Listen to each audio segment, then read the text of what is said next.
Hello minasang, sawa ka na ba sa adobo, sa sinigang, or sa nilagang baboy?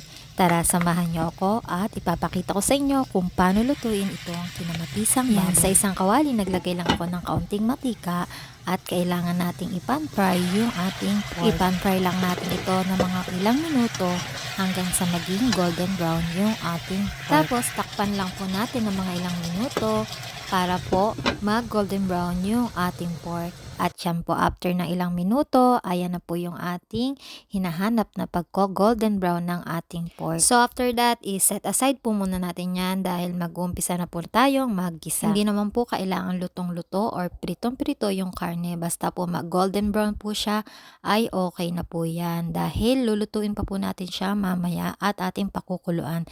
Kaya maluluto pa po yung karne niya. At kung makikita nyo po, ay napakaraming lumabas na mantika mula sa ating pinagprituhan. So, kaya babawasan natin yan dahil konting-konti lang yung gagamitin natin sa ating pagigisa. Tara po, simulan na po natin ang pagigisa mula sa bawang. Ayan, igisa lang po natin hanggang sa ma-golden brown na siya or maamoy mo na yung aroma ng bawang. Then, isunod natin yung sibuyas. Ganon din po hanggang sa mag-combine yung amoy niya at talaga namang napakabango ng paggigisa. At yan, pag lumambot na po yung ating sibuyas, ay pwede na po nating isunod yung kamatis. Ayan, 3 pirasong malalaking kamatis po yung ginamit ko. Kapag mas marami po yung kamatis, ay talaga namang tamang-tama sa recipe na ito dahil ito po yung magbibigay asim dito sa ating kinamatisang baboy. At nilagyan ko nga po yan ng konting tubig para po mabilis lumambot yung ating kamatis dahil yan po ay ating dudurug-durugin. Ayan,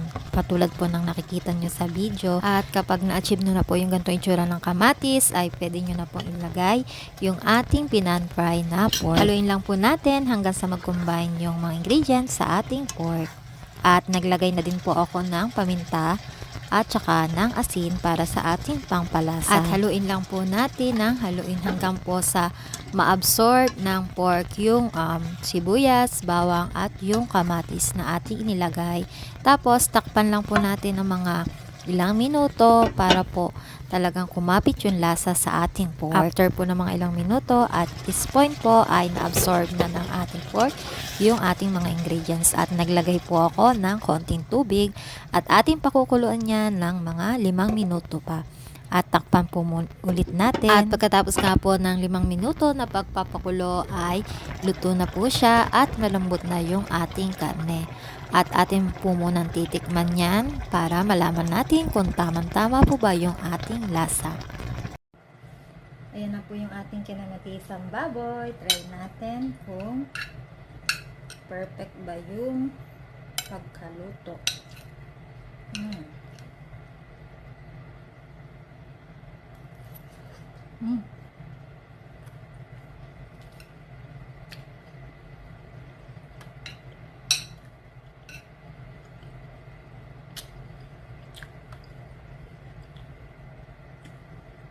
Yung kamatis, nag-blend siya sa baboy. So, natural na pang paasin yung kamatis. Kaya talaga namang ang sarap.